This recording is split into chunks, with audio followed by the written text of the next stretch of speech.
Good morning, everyone. We are from Group 1. So today we're going to present about global trade and foreign direct investment. Before we get started, let me introduce me and my teammate. I'm Bintang Nadhiva with last three digits of MPM is O20, and my partner, I'm Yuki Fairuuz with last three digits of MPM is O71. So this is what we'll discuss in the presentation. Okay, so the first one, the history of trade theory. Mercantilism. Mercantilism, a dominant economic view in the 17th and early 18th century, saw international trade as a zero-sum game where one country gain came at another expenses. David Hume identified two flaws in mercantilism. The first one is focus on gold over goods. Hume argued that wealth wasn't just gold, but the goods and services it could buy. Having a lot of gold but limited goods wouldn't benefit citizens. Specified flow mechanism. When the supply or amount of money in the country increases, the prices in that country tend to go up as well. The next one is absolute advantage, according to Adam Smith. Adam Smith, in his book, The Wealth of Nations, challenged the mercantilist view of trade as a zero-sum game. He argued that international trade increases global wealth, not just transfer it between nations. Smith's concept of absolute advantage suggests countries specialize in producing goods they can make with the least labor. And the next one is competitive advantage, according to David Ricardo. David Ricardo theory of comparative advantage goes beyond absolute advantage, being the best at something, to explain why trade benefit all parties. The core idea is opportunity cost. When a country chooses to produce one good, it gives up the chance to produce something else. Comparative advantage focus on which good has the lower opportunity cost. The next one is the Hesker-Ohlin theory and the role of factor endowment. Each O theory explains a country's trade advantage based on its resources or factor endowment. These resources include things like land, labor, and machine. Countries with more labor compared to capital will have a comparative advantage in labor-intensive goods, and vice versa. Similar to other trade theory, Icho theory argues free trade benefits everyone. However, unlike them, Icho theory focuses on factor endowment, not just production efficiency. The theory predicts factor price equality and trade. This means prices for resources like labor and capital will become similar across trading countries. The Leontief paradox challenged the Icho theory. A study found in the US, a capital-rich country exported more labor-intensive goods than expected. This unexpected finding highlights a limitation of the original Icho theory. Despite the paradox, economists continue to refine the issue theory. Modern version can explain many aspects of international trade. So this is the other view of trade, the product life cycle, a technology innovation view. Vernon theory suggests a link between technology and trade pattern based on the product life cycle. The first one is new product stage. When a product is first invented, it usually developed in countries with highly skilled worker and resources like US, Japan, and Germany. The next one is the growth stage. As companies learn to make the product more efficiently, production might shift to other countries. And the next one is mature stage. Eventually, the product becomes widely available and affordable. The next one is new trade theory. New trade theory focuses on how economies of scale can impact trade. Economies of scale mean it gets cheaper to produce each good as you can make more of them. This happens because company can spread fixed costs like research and development over more units. The externalities happen within the company like spreading costs over more unit produced. While the external, this happen across an industry. As an industry grows, suppliers get bigger and cheaper, and the pool of skilled workers builds up in that location. So how does this relate to trade? Countries that can develop industry with economies of scale can produce goods much cheaper. This allows them to trade those goods with other countries. even if those countries have similar resources. In the end, everyone wins. Cheaper goods for consumer. Yes, this is the Michael Ford and the competitive advantage of nation. Porter argues that a nation's success in creating internationally competitive company come from four key factors. The first one is firm strategy, structure, and rivalry. And the second one is related and supporting industry. The third one is demand condition, and the last one is factor endowment. So I will explain about the arguments against free trade. Economists often support free trade but argue against efficiency-based systems that prioritize political and socio-cultural factors, and they advocate for government tariffs or import restrictions on foreign imports. And several of these arguments follow. The first one is about a free trade as a threat to national sovereignty. Some argue free trade weakens national sovereignty, and this viewpoint, often held by anti-free trade politicians such as Pat Buchanan in the US, raises several concerns: loss of production capacity. The nation might lose its ability to produce key goods impacting its national identity, and the next one is the cultural erosion. Free trade could threaten unique cultures, like French concerns about English use in businesses.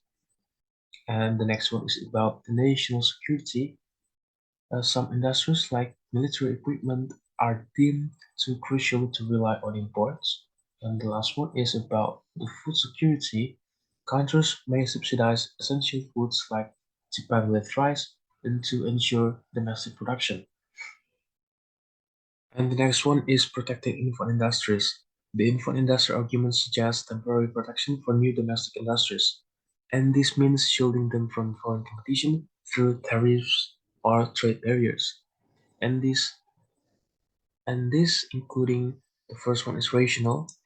Proponents believe new industries are too weak to compete with established foreign rivals, and this temporary protection allows them to grow and become efficient. The next one is not anti-free trade, and this argument does not reject free trade entirely, but sees temporary protection as a way to foster future competitiveness.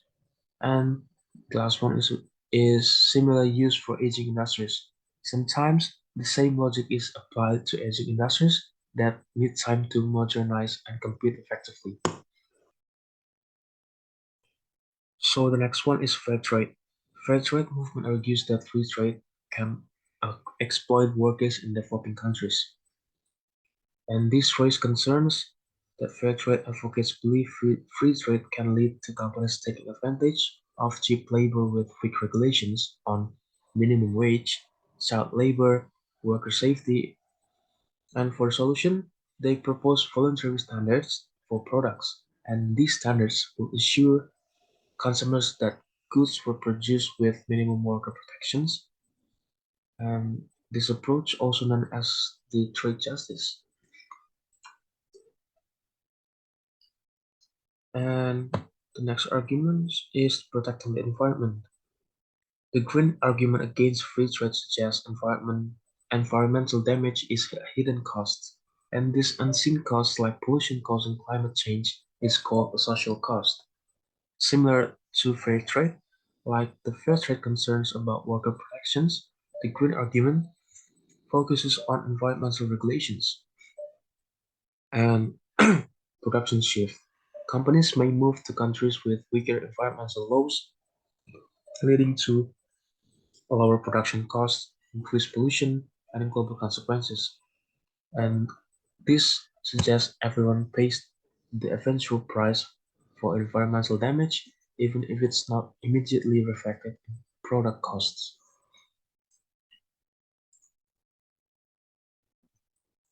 And the next argument is job loss. The job loss argument is a strong emotional argument against free trade. Free trade and job losses, even even free trade supporters acknowledge that some jobs will be lost when another country has an advantage in producing a good or service. And the evidence The US has lost many manufacturing jobs since the year of the thousands, and often attributed to competition from imports or companies moving production offices. And these arguments highlight the human cost of free trade as workers lose their jobs due to foreign competition. So next one is foreign direct investment. Foreign direct investment means owning or controlling at least 10% of a business in another country, and it has grown significantly in recent decades, similar to international trade. There are three main theories explaining why FDI happens. The first one is monopolistic advantage theory. This this theory explains about companies invest abroad to maintain control over a unique advantages like technology or brand recognition. For example, like Intel's chip plants. The next theory is internationalization theory. Sometimes it is cheaper for a company to directly operate in another country or internalize than to use options like exporting or licensing, and this might be due to high transaction costs or monitoring contracts. And the third theory is Dunning's electric theory. This theory combines the above ideas. It says a company needs three advantages for successful FDI. First, ownership advantages, a competitive edge like superior technology or brand recognition, for example, like Toyota, reputation for quality, and second one is internationalization advantages.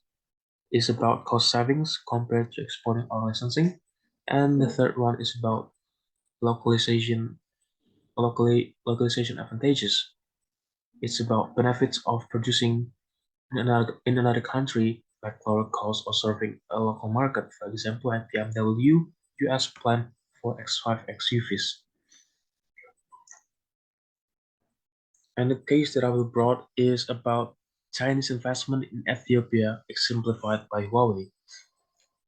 Huawei's strategic investment in Ethiopia's technology industry is a planned move to benefit on the country's rapidly evolving digital revolution. And the Ethiopia has a young and quickly growing population, making it an ideal market for mobile technology, especially with active government support for digitalization programs. And beyond simply delivering equipment for the 5G network rollout, Huawei intends to promote local skills through knowledge transfer, enhance urban infrastructure with smart city solutions, and cultivate a dynamic app ecosystem adapted to local requirements. And this relationship promises mutual benefits, with Ethiopia receiving access to modern technology and job possibilities, and Huawei establishing a strong position in a prospective African market, and reinforcing its brand image and competence in a quickly changing tech world. And this case is emphasizing the competitive advantage, because Huawei's decision to invest in Ethiopia may stem from the country's comparative advantage in terms of its young and rapidly growing population, which presents a potential market for mobile technology. And additionally, Ethiopia's government support for digitalization initiatives and could provide favorable conditions for Huawei investment. And the next case is about the South Korea's FDI in Vietnam.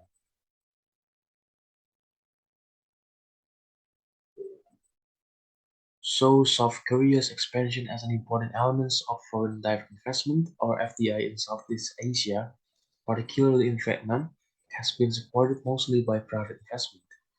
And despite political tensions, Vietnam's stability, supporting legal systems, and dedication to modernization resulted in significant investment from South Korea, particularly from technological giants such as Samsung and LG. And the cultural links and development cooperation projects help to build confidence and trust between the two countries, which encourages investment. And South Korean investments in Vietnam provide benefits such as job creation, technological transfer, and increase exports, and thereby benefiting the country's economy and society. And the implementation of the Vietnam-Korea Free Trade Agreement in 2015 strengthened the connection, resulting in significant increase in FDI inflows and bilateral trade volume between the two countries. So, South Korea's investment in Vietnam is a prime example of FDI. They are channeling resources, for example, like capital, technology, and expertise into a foreign country, which is Vietnam, for a long-term benefits. And for the conclusion, international trade theories ranging from mercantilism to absolute and comparative advantage offer insights into global trade dynamics, and they help countries and businesses capitalize on their strengths and opportunities in the global market.